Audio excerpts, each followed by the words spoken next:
أعوذ بالله من الشيطان الرجيم. بسم الله الرحمن الرحيم.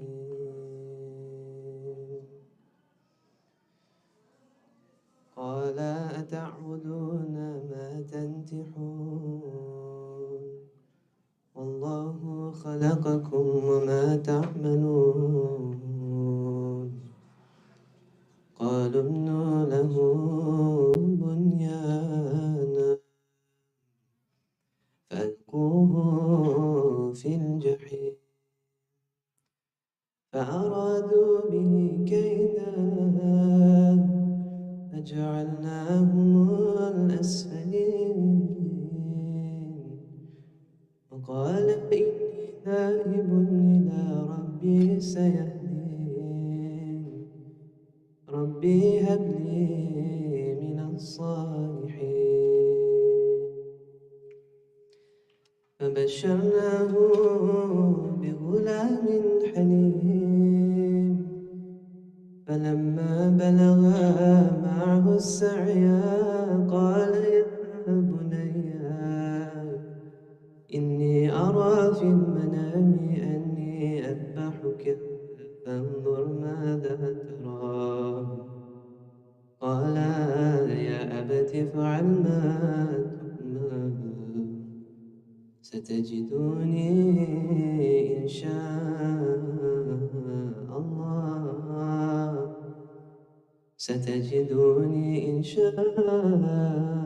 الله من الصابرين. فلما أسلما وتله للجبين وناديناه أن يا إبراهيم قد صدقت الرؤيا إنا كذلك نجزي المحسنين. إن هذا لهو البلاء المبين وفديناه بذبح عظيم وتركنا عليه في الآخرين. سلام على إبراهيم كذلك نجزي المحسنين. صدق الله العلي العظيم.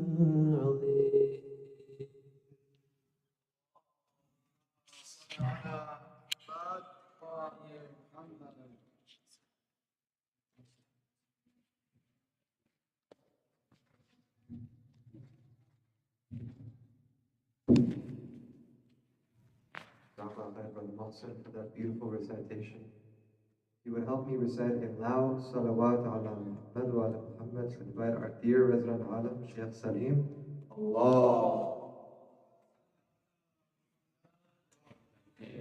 And brothers, if you would please move as close to the stage as possible so we have room to show.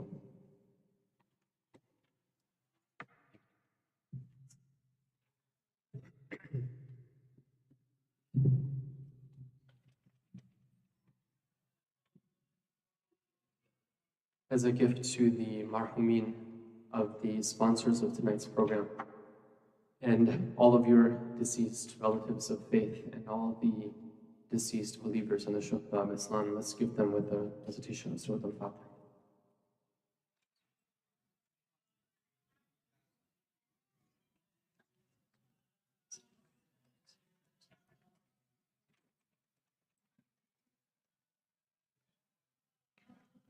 أعوذ بالله من الشيطان الرجيم. بسم الله الرحمن الرحيم. الحمد لله رب العالمين. لا حول ولا قوة إلا بالله العلي العظيم. الصلاة والسلام على أشرف الأنبياء والمرسلين وخاتم النبيين وسيد المرسلين أبي القاسم محمد.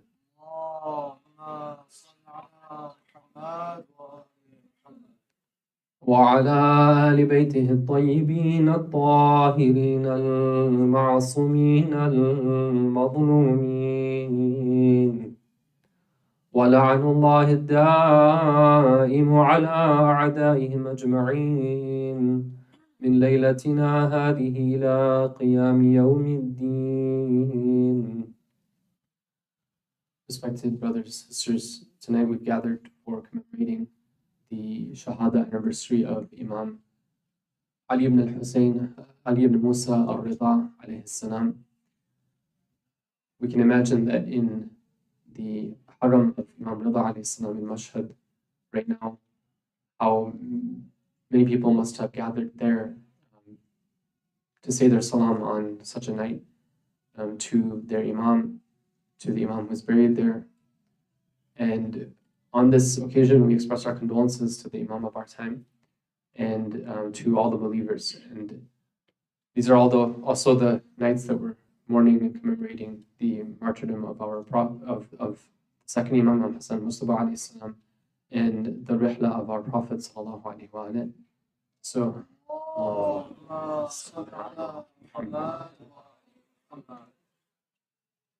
and it's the last of the series in which I've been speaking about this topic of the ways that the Prophet ﷺ was able to influence people. I started out this topic a few nights ago talking about the importance of influence and how in order to be effective in leading others, whether it be in your family, whether it be in your work, whether it be like, let's say you want to put out a product and you want to like be a leading, let's say you want to be a leader in your space. One of the key things is through the power of influence. And inshallah, we say salawat ala Muhammad.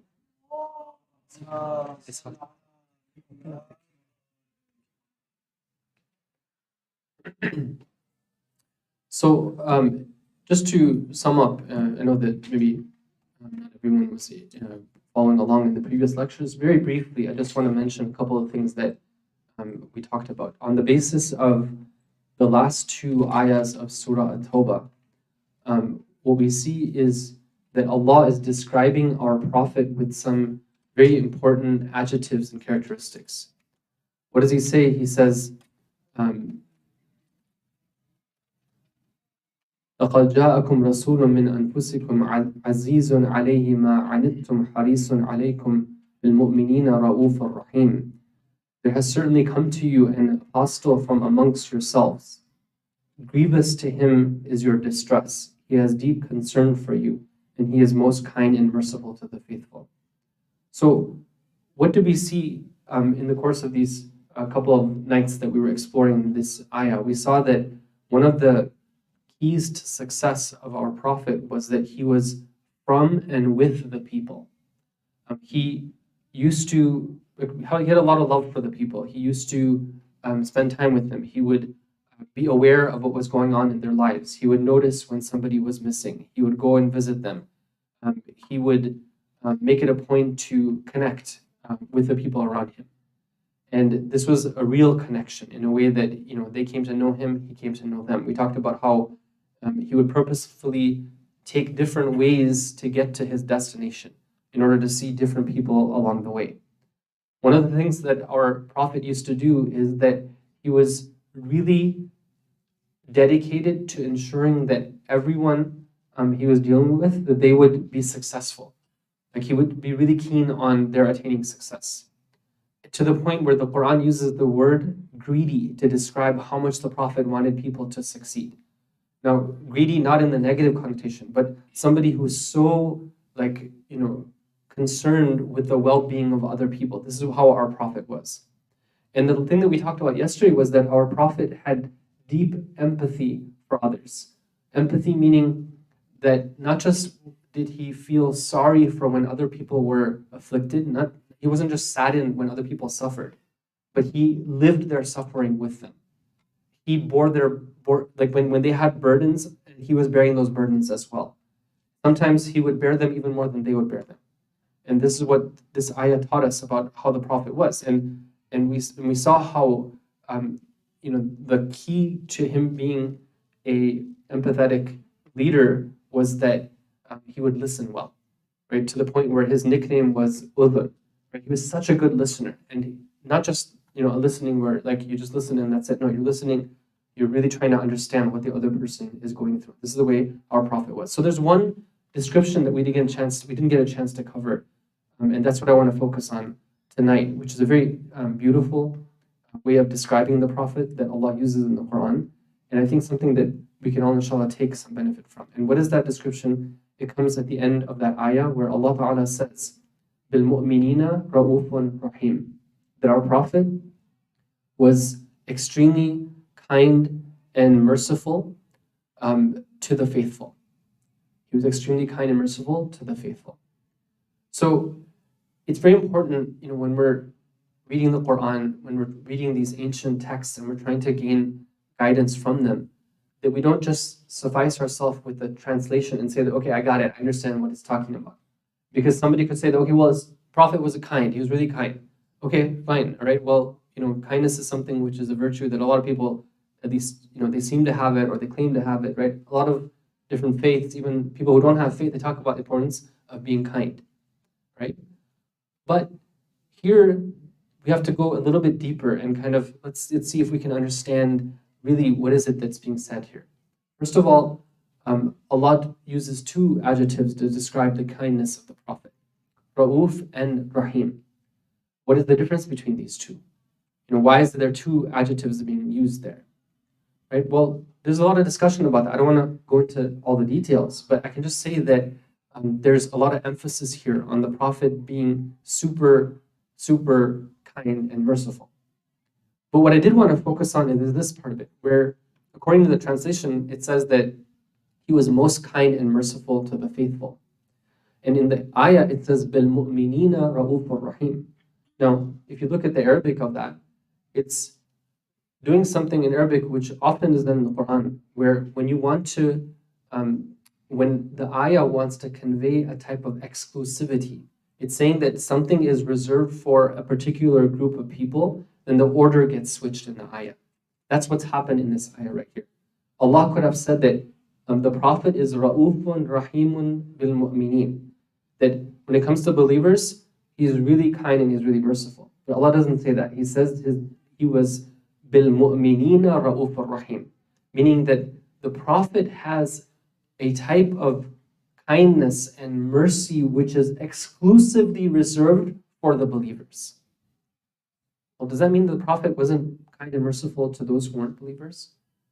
That's not what we see from the Quran or from the seerah of the Prophet. We see that his kindness and mercy was something that extended to human beings as human beings because they were human beings.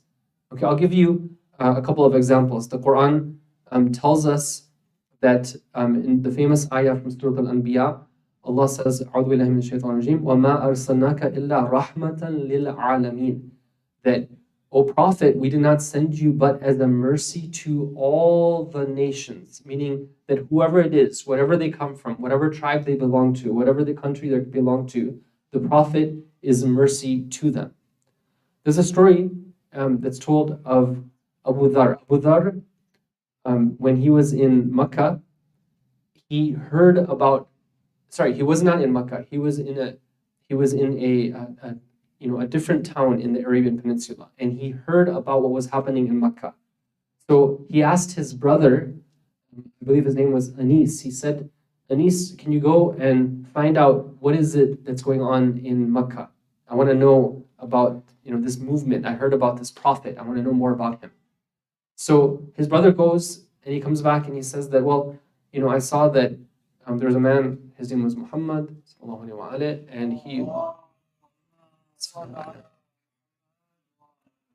and he was telling people to be good, right? He was preaching like good values. He wasn't, he wasn't a poet. He was telling them, things, and he was telling them how to be a good person.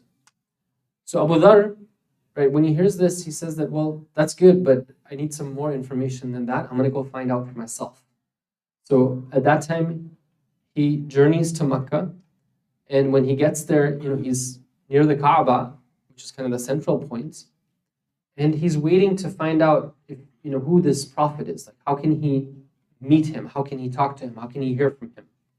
But he doesn't want to make his intention known to others because, his life could be a danger. If people found out that he was, like, let's say, interested in Islam or the message of the prophet, they could just basically mark him as being, somebody from the outside, just kill him. So he has to be very, careful about how he approaches this. He doesn't ask anybody. He's just kind of waiting and seeing if he can find the prophet. He spends the whole day in the Kaaba vicinity, no news, doesn't find the prophet.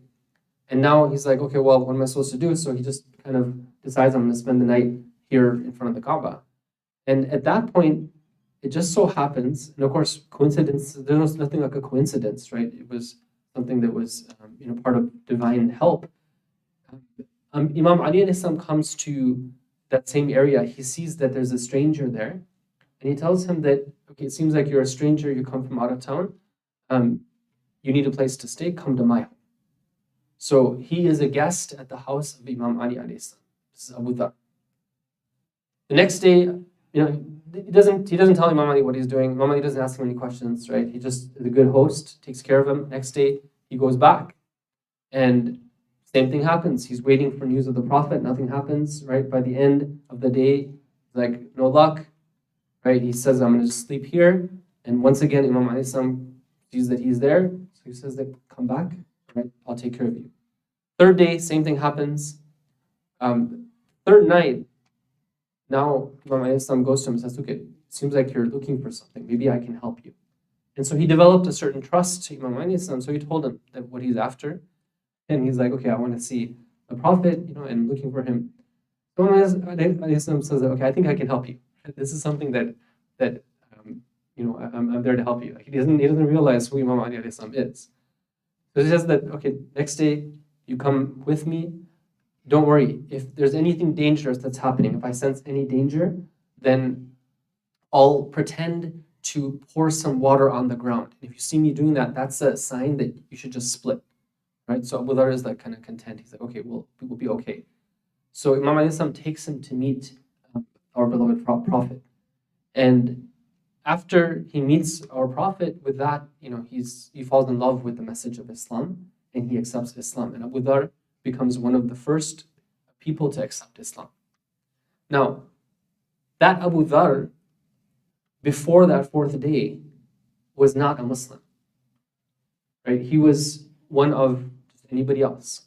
He did not know about Islam. But you see how Imam Ali alayhi salam was so hospitable to him. Right? He was looking after him. He was taking care of him until he developed that trust with him. This is the type of rahmatun lil alameen. Right? This is the akhlaq of the Prophet, the akhlaq of Imam Ali alayhi salam. That it's a mercy which is all-encompassing. And we see, many, many examples of our Prophet, and that's just the way he was with human beings and even animals as well, and the environment. So why is it that the ayah is saying that there is exclusive mercy that is for the believers? This is something which, as we're reading, we really have to question ourselves. And if I don't see it, then why am I not seeing it? What does it mean for the Prophet to have exclusive mercy for the believers? Well, one immediate answer for this, which probably you're already thinking, is that the Prophet is a prophet for everyone, and everyone can hear his word. Everyone can benefit from him. But we know that when we leave this world, the Prophet will be there in a special way for the believers. Right? So in the hereafter, definitely it will be very clear that the Prophet's mercy is extending to the believers in the hereafter. Okay, I'll give you an example of that. This hadith appears in Al-Kafi, and it's one of those hadith where, like, if you read it and you're in the right mood, it can be transformational, right? Because that's the power of the words of the Ahlul Bayt. So I invite you to. I know it's Sunday. I know that maybe a lot of us are thinking about, like, our meetings and whatever that's coming up tomorrow, our homework that's due, whatnot. But we're here, right? We're here. We're going to stick it out, inshallah. So I invite you to, inshallah, open up your minds and your hearts with a salawat ala Muhammad wa ala Muhammad.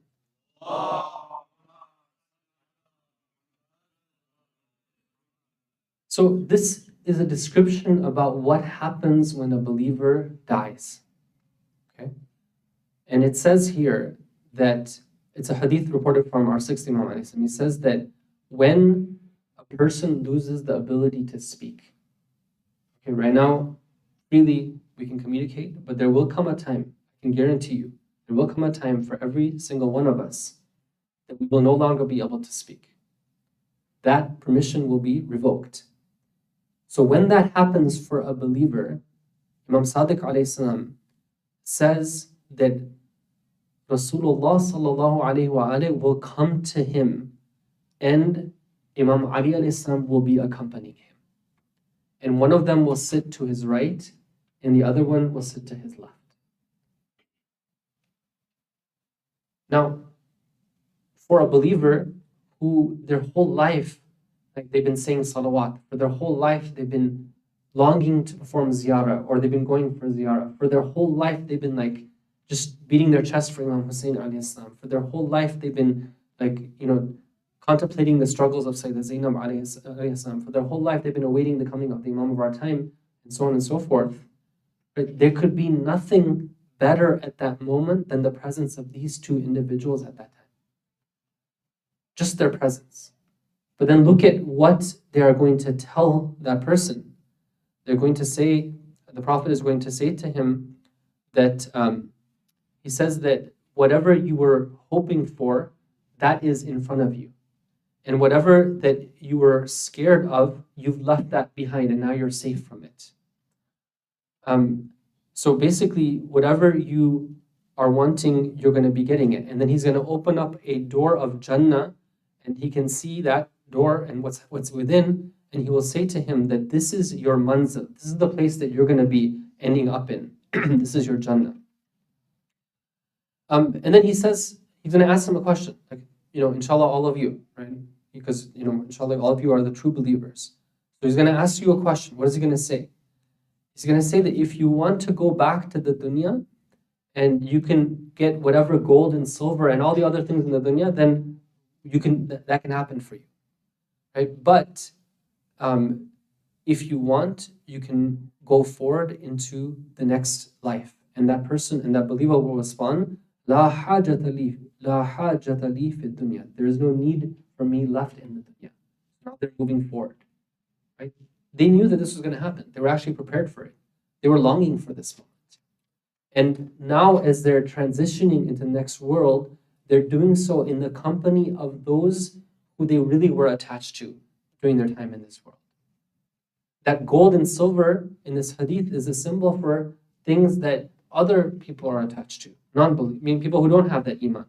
That's what they hunger for. That's what they're running after. That's what they're chasing after. Things which are transient, things which don't really give true happiness, things which don't guarantee success in the hereafter.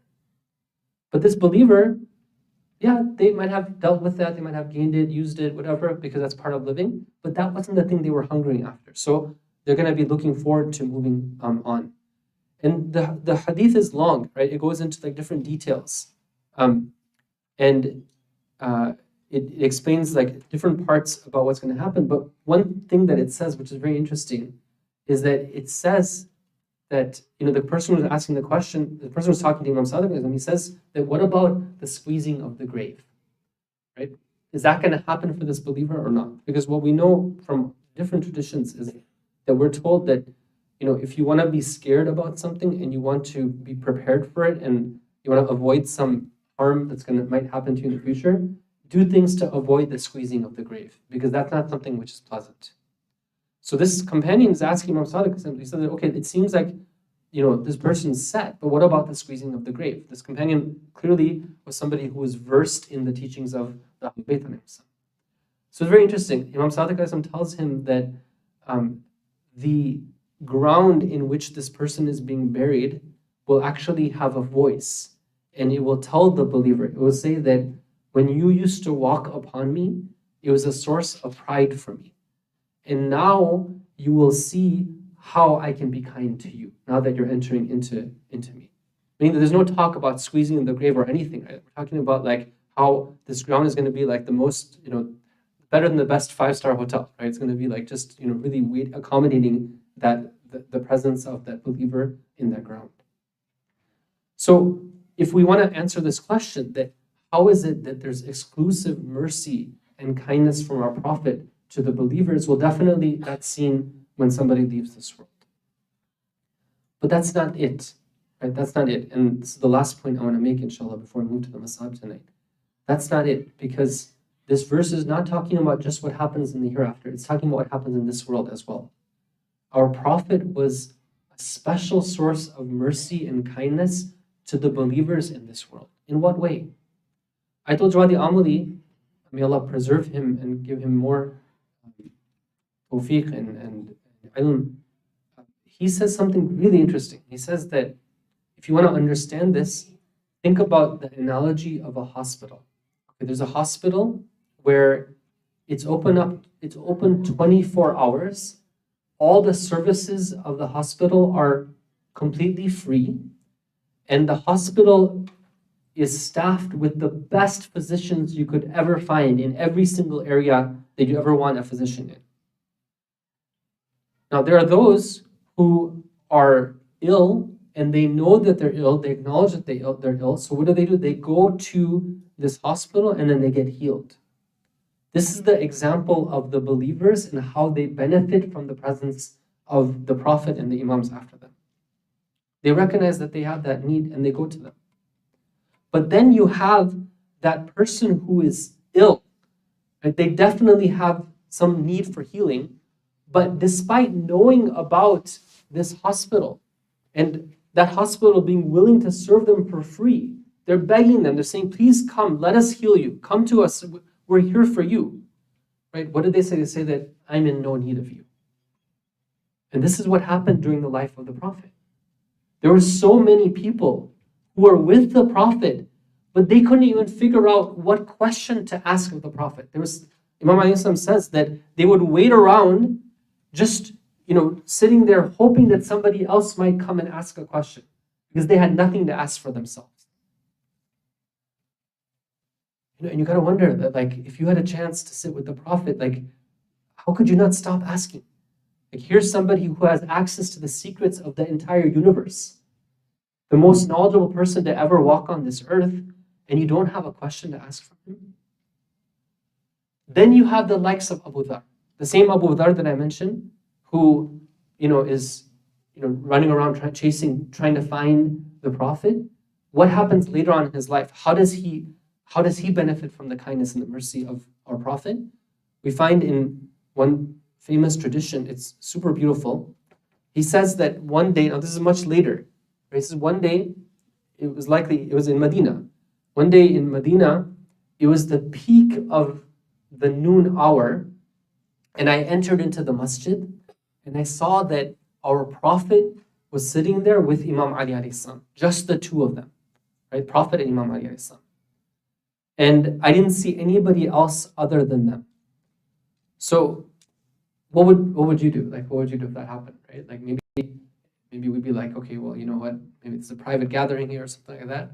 But Abu Dhar was like, I took advantage of this fursa. I realized that this was a great opportunity. This was a godsend, that for me to have a chance to talk to the Prophet and Imam Ali and Islam, this is what I've been looking for. Nobody else is there. So he goes to the Prophet and he says that, Awsini bi wasiyatin yanfa'ani Allahu biha. Oh Rasulullah, give me some advice by which Allah will give me some benefit. Right? If you want to see how this is the mark of a believer, that always looking to see what can I do to benefit. Right? I'm not okay with stagnation. I'm not okay with not achieving my potential.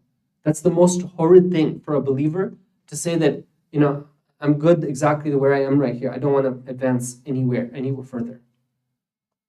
That's not a believer doesn't have that in them. It is foreign to their vocabulary. I want to benefit. I want to increase. Give me something, advice. So what does he do? He says, Na'am wa akrim bika. Oh, Abu Dhar, your coming to us is a very honored coming. The Prophet was somebody who's extremely kind and merciful. And you can see that in the way he used to deal with people. You're very welcome here, Abu Dhar. He says, Abu Dhar, innaka minna ahlul bayt. You want to know where you're at? You're from us, the ahlul bayt. Abu Dhar, وَإِنِّي مُوصِيكَ, I'm going to give you some advice, and you take this advice and preserve this advice. And then what does this advice begin with? He tells him, "O Abu Dharr, اعبد الله كأنك تراه فإن كنت لا تراه فإنه يراك." He says that, Abu Dharr, worship Allah as if you can see Him. And if you cannot see Him, then you should know that He sees you.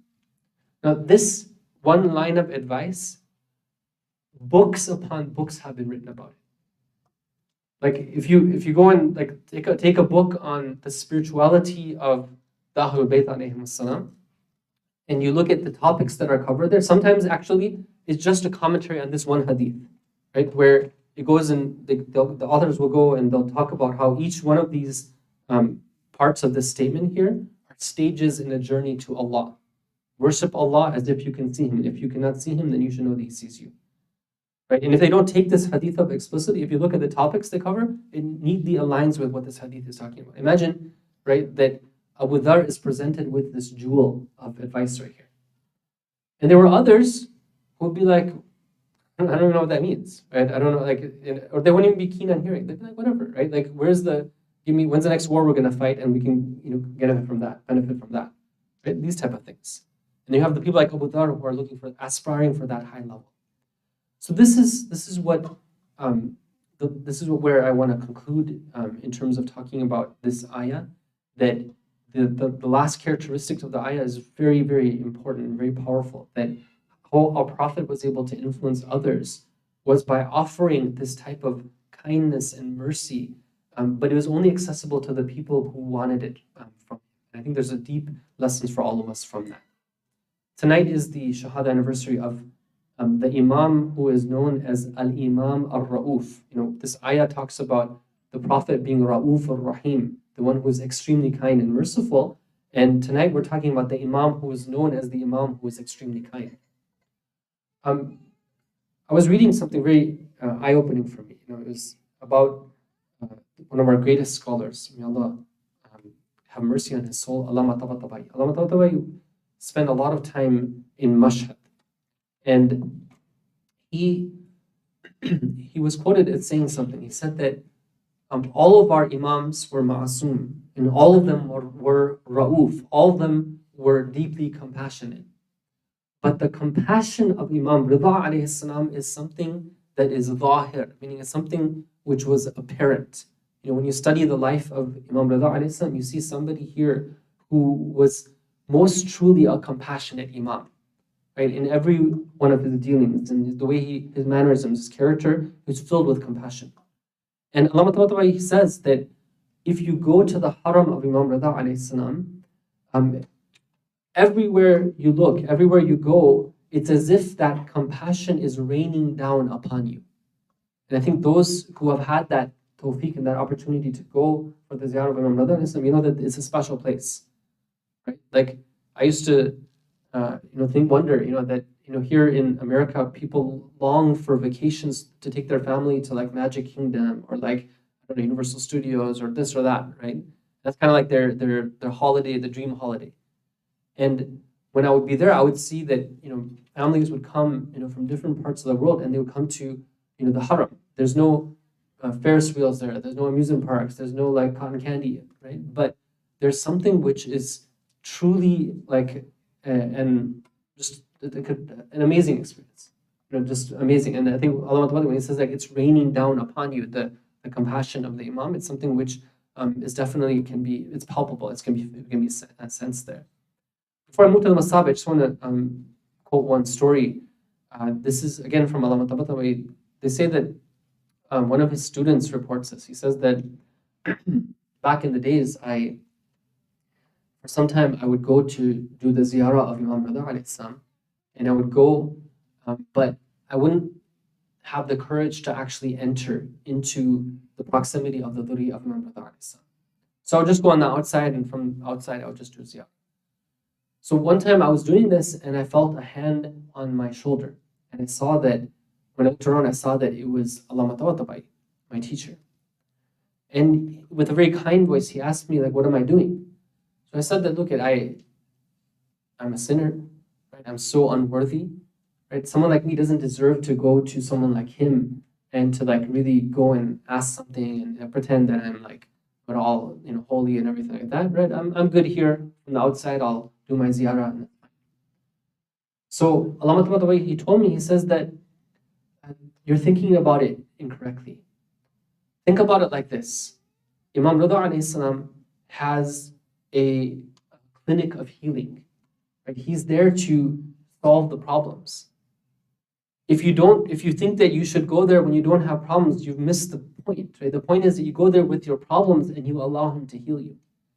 Right? Go and ask him, and you see that he is tabibul atibba, meaning that he is the healer and the physician of the physician. Right? It's from him that this healing actually takes place. And the student of Allama Tabatabai, he says that I realized that my whole conception was wrong. Whether it be our Prophet, who was tabibun dawarun bi-tibbihi, he was a physician who would be so keen on healing other people that he would go to them and say that, let me heal you.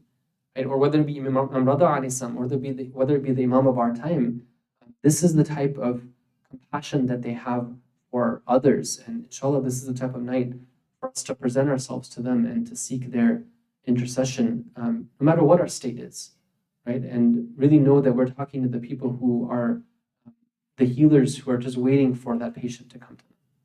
Sallu ala Muhammad.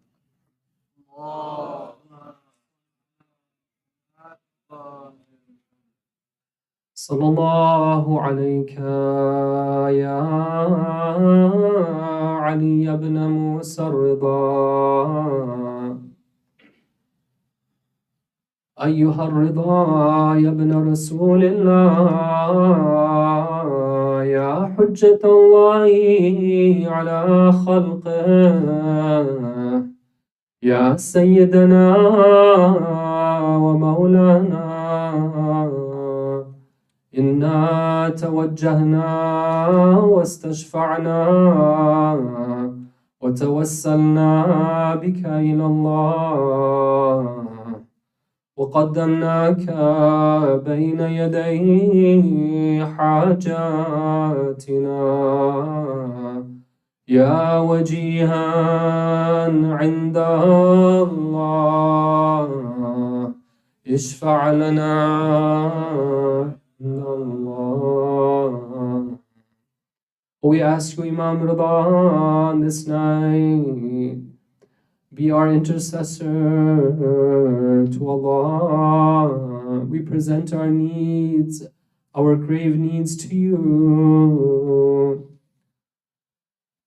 Let us now remember the Shahada of this great Imam. They say that 3 years prior to his martyrdom, he had gathered his family in Medina. And as he was leaving, he told them that this is the time that you can mourn for me. Oh Imam, why is it that your family should mourn for you? Aren't you just going on a journey? Most people, when they travel, one day they come back. But Imam Rida alayhi salam knew at that time that he would be the Imam who is ghareeb, the Imam who would be martyred far away from his homeland. When Imam Rida alayhi salam on that fateful day met with Ma'mun al-Rashid, la'anatullahi alayhi, when he returns from his home, he is so overcome by that poison. They say that on the way back to his home, sometimes he was seen sitting, sometimes he was seen standing. Abu Salt says that when I looked upon my Imam when he was in his room, I saw someone who was so afflicted. It was like someone who had been bitten by a snake.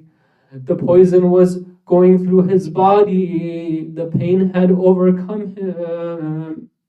Suddenly I saw someone standing in front of me. I recognized him to be Imam al-Jawad. I asked him, where did you come from? How did you get inside the home?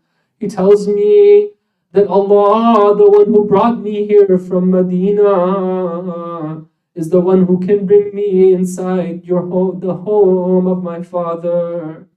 Imam Jawad alayhi salam is overcome.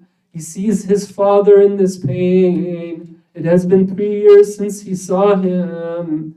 Imam Jawad alayhi salam takes his father's blessed hand. He places it in his lap. Imam al-Rida alayhi salam conveys to him all the secrets of the Imamah.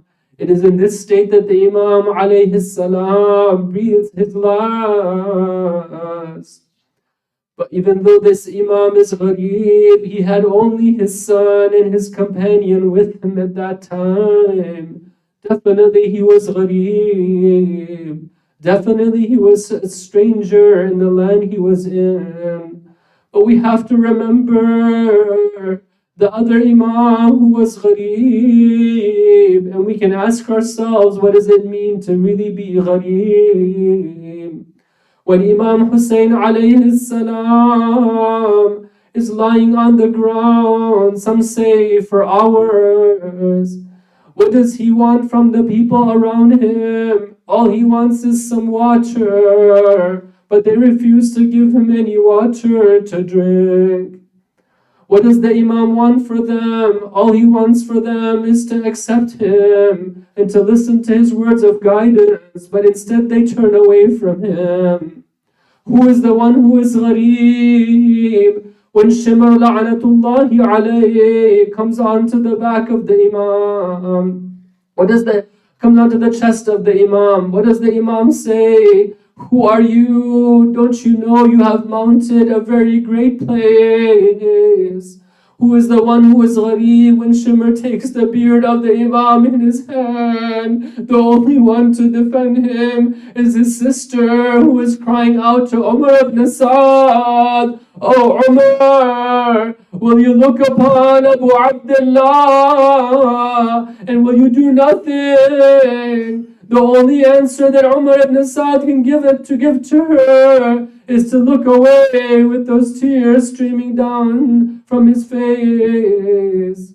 ألا لعنة الله على القوم الظالمين وسيعلم الذين ظلموا أي منقلب ينقلبون. We ask Allah Ta'ala to accept this majlis from us, and if there's any thawab, and to give the gift of thawab to all the marhumin and marhumat, those who sponsored it.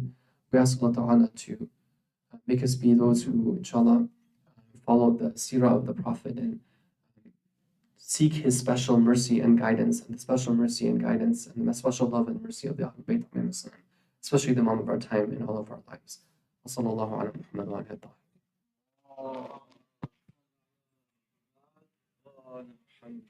Ya Hussein, Ya Hussein, Ya Hussein, Ya Hussein, Ya Hussein, Ya Hussein, Ya Hussein, Ya Hussein, Ya Hussein. Brothers, please move forward. Ya Hussein, Ya Hussein. From Karbala, Karbala, Karbala to Karbala, Karbala, Karbala, I left my heart in Karbala. From Karbala, Karbala, Karbala to Karbala, Karbala, Karbala, I left my heart in Karbala. The luminous moonlight in the way, the rising sun that brightens the day. Heaven without you would be in flames. You're the heaven in Karbala. Your visitors offer you their hands. Enemies will never understand. How can the water lose to the sand? How can the thirst win in Karbala? Why heaven is open, Ya Hussein? Why angels descending, Ya Hussein? Why they are residing in Karbala? From Kerbela, Kerbela, Kerbela. To Kerbela, Kerbela, Kerbela. I left my heart in Kerbela, the hand of God that nurtures the young, speaking for Allah, you were the tongue, separating his right from the wrong, elevated in Kerbela. The ship that sails swiftly through the waves, and whoever boards your ship is safe, immune from the punishment of the grave. Whoever mourned you in Karbala.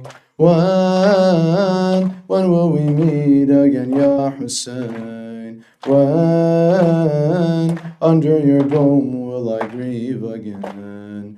From Najaf will I walk to Karbala. When will we meet again, Ya Hussein? When under your dome will I grieve again? From Najaf will I walk to Karbala. From Karbala, Karbala, Karbala. To Karbala, Karbala, Karbala. I left my heart in Karbala. From Karbala, Karbala, Karbala. To Karbala, Karbala, Karbala. I left my heart in Karbala. Take me to Karbala, leave me there. Take me to Karbala, leave me there. Take me to Karbala, leave me there, leave me there. Take me to Karbala, leave me there. Take me to Karbala, leave me there. Take me to Karbala, leave me there, leave me there. Say,